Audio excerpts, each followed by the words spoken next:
Прописка брелоков D700, D900. Это D700, это D900. С закрытыми дверями. Включаем зажигание. Нащупываем кнопку валит. Или она как-то по-другому еще называется. Один раз нажимаем, отпускаем. Еще раз нажимаем и держим.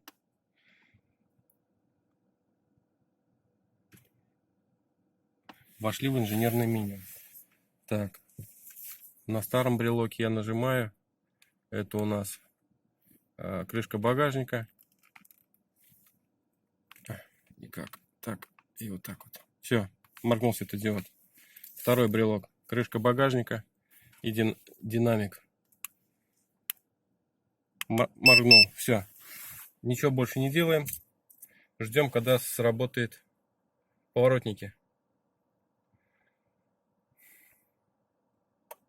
Все, проверяем. Проверяем. Опа, работает. Закрывает. Опа, открывает. Теперь берем старенький брелочек. Опа. Опа. Все, теперь у меня два брелока. Заказывал на Алиэкспресс. Нужна будет ссылка, скину. Почему не пишу ее? Потому что они недолговечные ссылки. Вот. А так просто ищите брелок D900 для томагавка D900. Всем удачи, пока.